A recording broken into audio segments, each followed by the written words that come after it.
इसके बाद आ जाता है आपका advance payment of tax. Advance payment of tax, जिसको हम क्या बोलते हैं, APT।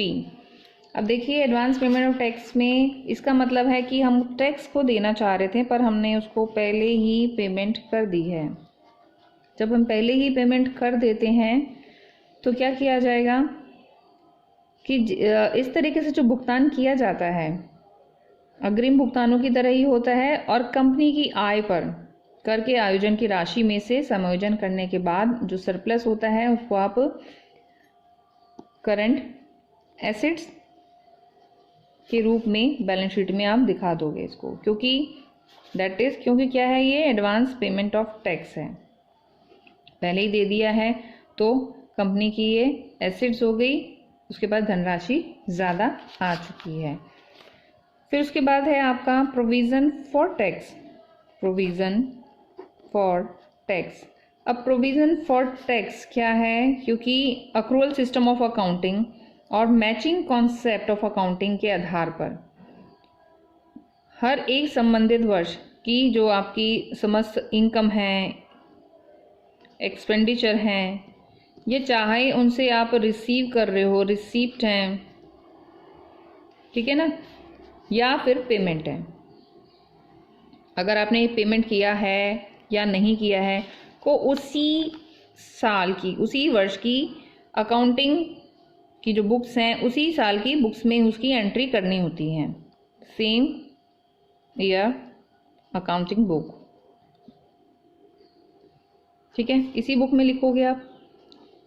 अब टैक्स के लिए जो प्रोविज़न है वो भी उसी साल ही बना रहे हो आप, और किसी और सालों के लिए नहीं बना रहे हो, और उसी वर्ष जिस साल में वो अक्रूड हुए हैं, उपार्जित हो गए हैं।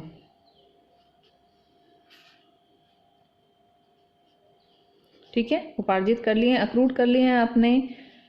अब क्योंकि जो आपका निगम कर है, कॉर्पोरेट टैक्स है कंपनी की, अब देखते हैं हम अक्रूड कॉर्पोरेट टैक्स के बारे में। तो जो आपका निगम कर है, ठीक है, निगम कर की कोई राशि, ठीक है, कॉर्पोरेट टैक्स की कोई राशि भुगतान करनी अगर कोई रह जाए, बच गई है पेमेंट करने से, तो क्या करोगे आप, इसका भुगतान संबंधित वर्ष से अगले वर्ष में कर का विवरण आयकर कार्यालय में दाखिल करने से पहले या आयकर अधिकारियों द्वारा आयकर निर्धारण करने के पश्चात कराया जा सकता है। तो कॉर्पोरेट टैक्स के केस में क्या बता दिया है उसने कि ये तो सब चीज़ें हम कंपनी के लिए ही ले रहे थे, पर अगर कोई भी एनी काइंड ऑफ पेमेंट अगर रिमेनिंग रह गई है, सपोज जैसे टैक्स उसको 1 लाख पेमेंट करना था और 80,000 हुआ है और 20,000 उसने अभी भी छोड़ दिया है, तो इसको आप किस तरह से एडजस्ट करोगे, तो इसकी पेमेंट कब करोगे आप, संबंधित वर्ष से अगले वर्ष में, जो नेक्स्ट है, सपोज जैसे 2020 का है तो 21 में करोगे कब, अगर कर का विवरण आयकर कार्यालय में दाखिल करने से पहले, जब आप इनकम टैक्स ऑफिस में अपना जो फॉर्म दे रहे हो उसमें देने से पहले कर लोगे, अथवा आयकर अधिकारियों द्वारा, इनकम टैक्स ऑफिसर द्वारा आयकर निर्धारण करने के बाद में करा सकते हो। लेकिन जो बचा है बैलेंस, बकाया कर की राशि को उसी संबंधित लेखा वर्ष के लेखों में सम्मिलित कर दर्ज किया जाता है। इसको भले ही वो अगले साल के लिए है, सपोज जैसे हम दिसंबर में भर लेते हैं और हम फाइनल जो डिपॉजिट कराते हैं अपने इनकम टैक्स को वो मार्च में कराते हैं, तो दिसंबर तक के लिए वो उसी साल के लिए है, और अगर कोई बैलेंस बच जाता है तो उसको उसी साल का बैलेंस जो माना जाएगा उसी संबंधित लेखा वर्ष के अकाउंट्स में उसको इंक्लूड करके आप रिकॉर्ड करोगे। अब टैक्स के लिए जो प्रोविज़न है वो लेखांकन में एक जनरली नॉर्मल एक प्रॉब्लम सामने आती है कि किस राशि से आप अकाउंटिंग करोगे, ठीक है, कर योग्य आय पर। अब कर योग्य जो आय है, देय कर की राशि जितना ड्यू है आपकी टैक्स की अमाउंट, इनकम टैक्स ऑफिसर द्वारा किए गए जो भी वो निर्धारण करता है उसके ऊपर भी निर्भर करती है कि उसका निर्धारण वो अगले वर्ष में होता है, ठीक है, क्योंकि अगले साल के लिए है वो।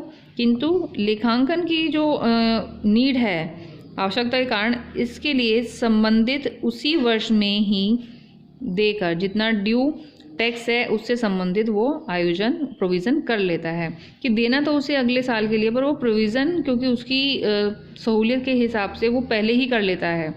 तो आयोजन जितना प्रोविज़न है उसका एस्टिमेशन पर ही डिपेंड करता है। और इस बुक के क्वेश्चंस के लिए कर योग्य जो आयोजन हेतु निम्न लाभ को आधार माना जाता है कि आप किस तरह से कैलकुलेट करोगे। इसमें दे रखा है profit available for managerial remuneration, जितना प्रॉफिट मैनेजर को रेमुनरेशन के तौर पे देना है, फिर लेस करेंगे मैनेजरियल एक्चुअल जो कितना है रेमुनरेशन वो। अब कितना बच गया, profit available on which provision for tax is to be made at applicable tax rate. अब जो बचा है ये तो एक्चुअल में प्रॉफिट हुआ है, प्रॉफिट में से थोड़ा ना कि सारा प्रॉफिट आप मैनेजर को दे दोगे, ये तो प्रॉफिट अवेलेबल हुआ है आपकी संस्था को मैनेजर के रेमुनरेशन के लिए। एक्चुअल में जितना उसका रेमुनरेशन है उसको माइनस कर दोगे, अब जितना बच जाएगा that is your profit for provision for tax के लिए। तो आपका लिए ये एक तरीके से जो अमाउंट बचती है वो टैक्स के लिए प्रोविज़न के लिए है। और बाकी यहाँ क्लियर कर दिया है कि उसके एस्टिमेशन पे ही निर्भर करता है, इस डिपेंड अपॉन द कि उसके डिसीजन पे कि वो क्या सोचता है, उसको लग रहा है कि हाँ इसका इतना टैक्स काटा जाना है, तो वो एस्टिमेशन के आधार पर उतना टैक्स उस कर्मचारी का काट लेता है। और जब वो फाइनल डिपॉजिट कराता है तो उसको कैलकुलेट करके वो उसको आगे सबमिट कर देता है। अब क्योंकि इनकम टैक्स के लिए आपकी जो एंट्री है वो इस तरह से की जाएगी, प्रॉफिट एंड लॉस, अगर जो भी प्रॉफिट या लॉस होता है वो आ जाएगा to profit for tax account. इसको कंप्लीट करना पड़ेगा इस एंट्री को, तो आप ये एंट्री इस तरह से कंप्लीट कर दोगे। फिर है क्योंकि कर के लिए जो प्रोविज़न की जो शुद्ध राशि है, शुद्ध नेट अमाउंट है, उसको बैलेंस शीट में शॉर्ट टर्म प्रोविजंस, ठीक है, उस उप शीर्षक सब हेड के अंतर्गत आप उसको दिखाओगे। करों के लिए आयोजन की नेट अमाउंट को प्रोविज़न फॉर टैक्स के लिए आपको पता है आपकी बैलेंस शीट में जाती है शॉर्ट टर्म प्रोविज़न के नाम से। अब कर के लिए आयोजन प्रोविज़न फॉर टैक्स के लिए नेट एसिड, अब वो कहता है शुद्ध राशि तो ले लिया आपने, पर शुद्ध राशि किसको मान रहे हो? शुद्ध राशि से मतलब क्या है? आय पर टैक्स डिडक्शन एट सोर्स पर जो डिडक्शन की गई है उस राशि से, या आपकी एस्टिमेटेड कर योग्य आय, जितनी आपने एस्टिमेट की है या अधिकारी ने एस्टिमेट करी कि इसका इतना टैक्स बन रहा है, उस इनकम पर कर की अग्रिम भुगतान की गई राशि को, अगर उसने पहले ही पेमेंट कर दिया उस टैक्स की अमाउंट, अग्रिम भुगतान कर दिया है, एडवांस में पेमेंट कर दिया है, तो करंट ईयर की आय, करंट ईयर की जो आय है, इनकम है, उस पर अनुमानित किए गए, एस्टिमेट किए गए टैक्स की अमाउंट में से डिडक्ट करने के बाद बची हुई राशि से है। जितनी एस्टिमेट कर ली है और जितनी उसकी आय है उसमें माइनस के जो बैलेंस बचता है दैट इज योर शुद्ध राशि। तो अगले वर्ष चुकाई जाने वाली बकाई राशि पर चालू, क्योंकि आपने एडवांस में दे दी है इसको, तो एडवांस पेमेंट ऑफ टैक्स क्या है आपका, जो अगले वर्ष चुकाई जाने वाली बची हुई राशि होने पर वो आपकी करंट लायबिलिटी हेड में दिखाई जाएगी। अगर आपका जो आय है टैक्स डिडक्शन एट सोर्स पर चुकाया गया अग्रिम कर का योग, अगर वो टोटल करते हैं उस अमाउंट को चालू वर्ष की आय पर, करंट ईयर की आय पर कर आयोजन की राशि से अधिक है, अगर ये जो अमाउंट है इस अमाउंट से ज़्यादा है, तो जितना एक्सेस आपने चुका लिया है वो उसकी अमाउंट बैलेंस शीट के करंट एसेट्स में आप एडवांस अग्रिम कर एडवांस पेमेंट ऑफ टैक्स के नाम से दिखा दोगे। ठीक है, और ये ध्यान रखना है कि कंपनी द्वारा जो पेमेंट की गई है, पेमेंट से संबंधित टैक्स डिडक्शन एट सोर्स का कंपनी को तुरंत भुगतान भी करना होता है, जबकि आय संबंधी उद्गम स्थान पर कर कटौती व अग्रिम कर की राशि का समायोजन कंपनी की आय पर कर आयोजन में से करने के बाद जो राशि अमाउंट आपको मिल रही है वो बैलेंस शीट में आप दिखा दोगे। ठीक है, तो बहुत ज़्यादा इसमें कंफ्यूज मत होना आप। ठीक है, जब आप क्वेश्चन करोगे तो क्लियर हो जाएंगे आपको। ये थोड़ा सा मैंने आपको क्वेश्चन एग्जाम्पल भी बताया है, तो एग्जाम्पल तो बहुत ईजी है, बहुत कॉम्प्लिकेटेड है नहीं, हालांकि बहुत सारी चीज़ों को बार बार रिपीट कर रखा है इसमें, तो डोंट गेट पैनिक। ठीक है, बहुत ईजी है, ज़्यादा उसमें दिक्कत नहीं आएगी आपको। फिर इसमें लास्ट दे रखा है कॉर्पोरेट टैक्स। कॉर्पोरेट टैक्स, अब क्योंकि कॉर्पोरेट टैक्स है, निगम कर है, संस्था को देना है, तो जो कंपनी करदाताओं की, जो कंपनी के जो टैक्स गिवर हैं, देने वाले हैं, उनकी कर योग्य आय पर लगने वाला कर को कॉर्पोरेट टैक्स करते हैं। जो व्यक्ति की आय पे लगता है उसको इनकम टैक्स बोलते हैं, जो पर्सनल, ठीक है, इंडिविजुअल पे लगता है दैट इज इनकम टैक्स, और जो संस्था के कर्मचारी हैं यानी कि कंपनी करदाताओं की कर योग्य आय पर लगने वाले कर को, आयकर को कॉर्पोरेट टैक्स कहते हैं। ठीक है, अब कर योग्य आय संबंधी जो आप रिटर्न भरते हो, रिटर्न ऑफ टैक्सेबल इनकम से संबंधित आयकर अधिकारी को प्रस्तुत करने के बाद अगर आयकर अधिकारी कंपनी के लिए आयकर का निर्धारण करता है, यानी जिस पर्सन को आपने अपना दिया है टैक्स फॉर्म दे रखा है, अधिकारी कंपनी के लिए वही निर्धारण करेगा। आयकर अधिकारी निगम कर की निर्धारित की गई राशि से कम जमा कराई गई राशि का कंपनी को एक डिमांड नोटिस जारी कर देता है। सपोज जैसे संस्था में किसी एक्स पर्सन का 50,000 का टैक्स बन रहा है और उसने सिंपल 40,000 ही जमा कराया है, तो 10,000 के लिए वो क्या करेगा, डिमांड नोटिस इशू कर देगा। जो अधिकारी होगा, द ऑफिसर, टैक्स ऑफिसर, वो 10,000 के लिए डिमांड नोटिस जारी कर देगा। और जब वो डिमांड नोटिस जारी कर देता है तो क्या करेगा कि निर्धारित की गई राशि से कम जमा की गई राशि उसने जारी कर दी है। अब मांग पत्र में मांगी गई राशि को कंपनी की मांग पत्र जारी होने के 30 दिन के अंदर भुगतान करना होता है। अब जिसको नोटिस मिल गया है, सपोज एक्स पर्सन को नोटिस मिला है 10,000 का, तो within 30 days mister X has to pay the amount. Mister X को the remaining amount 10,000 within 30 day ही हैज़ टू पे, उसको पे करनी पड़ेगी। कंपनी क्या करती है, मांग पत्र की निर्धारित राशि में से अग्रिम कर एवं आय कर पर उद्गम स्थान की कटौती का भुगतान करने की देय राशि में से समायोजन करके शेष राशि का भुगतान कर देती है। अब कंपनी क्या करती है, जितनी सपोज 10,000 है और उसने कोई पेमेंट कर रखी है, उसमें से इसको एडजस्ट करेगी और बाकी रिमेनिंग अमाउंट के लिए उसको भुगतान राशि का भुगतान कर देती है। जैसे इसमें एंट्री दे रखी है। कॉर्पोरेट टैक्स क्या है, मांग पत्र के अनुसार जो डिमांड नोटिस जारी किया है, मांग पत्र के अनुसार कर की राशि, दैट मीन्स क्या थी आपकी, जैसे 10,000 थी। अब टू बैंक वास्तविक रूप से भुगतान की गई राशि, जिसे मैंने आपको अब एग्जाम्पल बताया था 10,000, ठीक है ना, मांग पत्र के अनुसार तो यही है 10,000 है। और बैंक में वास्तविक भुगतान की गई राशि कितनी है आपकी, 40,000 आपने दी थी। एडवांस अगर करी है, ये तो वो कंडीशन देखिए अगर कर रखी है, वास्तव में हो सकता है से ज़्यादा हो, 10,000 ना हो, से ज़्यादा हो। एडवांस पेमेंट ऑफ टैक्स उसने कर रखा है, कोई पहले का कर रखा है, अग्रिम चुकाए गए कर की राशि से है, और डिडक्टेड एट सोर्स उद्गम स्थान पर की गई कर की कटौती की राशि से है। तो ये सारी अलग अलग हैं, इन सब का टोटल आ जाएगा। इसमें तो नहीं मैच कर रहा क्योंकि मैंने एग्जाम्पल आपका दूसरे वाला लिया है, ठीक है, तो ये मैच नहीं करेगा। अब क्योंकि कॉर्पोरेट टैक्स है, ये ऑब्वियस है वो ज़्यादा होगा, ठीक है। बैंक वास्तविक रूप से उसने पेमेंट करी है, एडवांस में दे रखी है, जबकि मैंने वो रिकवरी निकाली थी, ठीक है। तो ये आपकी एंट्री दे रखी है। फिर उसके बाद नेक्स्ट है सी में संबंधित entry, related entry, provision for tax to corporate tax. So corporate tax account transfer to provision for tax account. Clear है। अब देखिए आपको क्वेश्चन कराते हैं, इलस्ट्रेशन दे रखी है आपके चैप्टर की। Some of items of the balance sheet of rupees X limited on 31 March 2019 are as follows. Advance payment of tax 42,000। अब देखिए सब इसमें आ गई, सभी तरह की आइटम्स आ गई इसमें। Tax deducted at source, credit balance दे रखा है 22,000 and tax deducted at source debit balance is 15,000।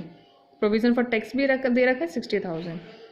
Tax deducted at source in March 2019 was deposited in government treasury on 7 April 2019। अब जो मार्च का है वो देखिए, जो आपका बताया था रूल में, विद इन 7 डे नेक्स्ट मार्च में टैक्स बना है और वो कह रहा है कि नेक्स्ट मंथ की 7 तारीख तक आपको ट्रेजरी में जमा कराना है अधिकारी के बाद। देखिए एग्जैक्टली डेट आ गई 7 अप्रैल, मार्च में कंप्लीट हो गए, 7 अप्रैल को उसकी डेट आ गई है। Tax assist for year 2018-19 rupees 67,000 on 30th November 2019 by tax authority and payment of tax was made on 3rd of December 2019 by the company. How will you pass necessary journal entries in the books of company regarding tax payment? ठीक है, इस तरह से ही आपके exam में भी questions आते हैं, हिंदी और इंग्लिश दोनों वर्जन में रहते हैं, तो no need to worry about that कि किस मीडियम में करें, दोनों ही तरह के आपके क्वेश्चन दे रखे हैं। सारा बता रहा है कि 7 अप्रैल को सरकारी खजाने में जमा करा दिया टैक्स की अमाउंट, और 2018-19 के लिए 30 नवंबर 2019 को 67,000 रुपये का कर निर्धारण किया गया और उसका पेमेंट 3 दिसंबर 2019 को कर दिया। अब मैंने आपको बताया था दिसंबर तक, देखिए दिसंबर तक तो उसने कैलकुलेट करवा लिया सबसे टैक्स, और उसने पेमेंट का उसका कर दिया 3, और कंपनी ने 3 दिसंबर 2019 को उसको पेमेंट भी कर दिया, मतलब उसका जो जमा कराना था वो करवा दिया। तो देखिए अब हम समझते हैं इसकी एंट्रीज के द्वारा। अप्रैल से करेंगे, 2019 का अप्रैल है क्योंकि तभी जमा कराया है, हमने टैक्स पहले ही कैलकुलेट कर लिया। तो tax deducted at source to bank जमा कराए हैं 22,000 रुपये। देखिए दे रखा है क्वेश्चन में, क्रेडिट बैलेंस दे रखा है, टैक्स डिडक्टेड एट सोर्स 22,000 का। तो टैक्स डिडक्टेड इन मार्च में डिडक्ट हो गया था एंड डिपॉजिटेड 7 अप्रैल को हो गया 22,000। फिर 3 दिसंबर वाला क्या था कि 67,000 वाला जो था, 67,000 वाला वो हो गया है 3 दिसंबर को। तो डेट 3 दिसंबर की लिखी हमने। Corporate tax account debit to bank 67,000 का कॉर्पोरेट टैक्स है आपका, ठीक है, 67,000 का लिख लिया है। टू बैंक में कितना, to tax deducted at source और to advance payment of tax. कैसे, net amount of tax for year 2018-19 paid after adjusting TDS and advance payment of tax. अब 67,000 में आप देखिए क्वेश्चन में गिवन क्या क्या था, 42,000 तो एडवांस पेमेंट ऑफ टैक्स थी, ठीक है, और कितना है 15,000 tax deducted at source with a debit balance of 15,000। आप इसका टोटल कर लीजिए, 15,000 42,000, बैंक में कितना जमा करा दिया हमने 10,000, ठीक है। फिर 3 दिसंबर को वही, अब इसको पेमेंट करने की एंट्री आएगी, provision for tax account to corporate tax account. इस 67,000 में से उसने पहले 42,000 रुपये दे रखे हैं, ठीक है ना, इसीलिए इसमें से लेस करा है इसको, और उसको अब कम देने पड़ेंगे, पर है तो एक्चुअल में 67,000 ही पूरा उसका टैक्स है। तो provision for tax account 67,000 to corporate tax, तो corporate tax transfer to provision for tax account 67,000, ठीक है, यहाँ तक आ गया आपको समझ में। फिर उसके बाद इससे थोड़ा सा बता रखा है, क्योंकि कर के लिए जो आयोजन है, जो प्रोविजन है वो 60,000 था, ठीक है। देखिए क्वेश्चन में दे रखा है प्रोविजन फॉर टैक्स 60,000, ठीक है, तो 60,000 था, जबकि एक्चुअल में कितना दे दिया, वास्तविक कर 67,000 है। 60,000 था प्रोविजन जो क्वेश्चन में दे रखा था। तो इस कमी की राशि को 7,000 को यदि किसी पिछले प्रोविजन या रिजर्व है या आपका रेवेन्यू है उसमें मौजूद हो तो उसमें ट्रांसफ़र कर देंगे, और 31 मार्च 2020 को प्रॉफिट एंड लॉस स्टेटमेंट बनाते समय उसको आप एडजस्ट कर दोगे। तो उस reserve and surplus account statement of profit and loss 7,000 के नाम से इसको आप एडजस्ट करोगे, क्योंकि था 60 का था, प्रोविजन फॉर टैक्स था, जबकि उसने जमा दोनों ही चीज़ें क्वेश्चन में दे रखी हैं, 60,000 था और जमा उसने 67 करा दिया, तो 7,000 उसने एक्सेस जमा कराया है। तो रिजर्व एंड सरप्लस अकाउंट और statement of profit and loss account 7,000 to provision for tax account 7,000 से इसको being short provision for proceeding year charge, ठीक है, आ गया आपका। तो 7,000 से आप इस चीज़ को एक्सेस को एडजस्ट कर दोगे। तो ये था आपका क्वेश्चन, जिसमें आपकी जो टैक्स से रिलेटेड आइटम्स थी उनसे रिलेटेड एक आपका प्रैक्टिकल क्वेश्चन कंप्लीट हो चुका है।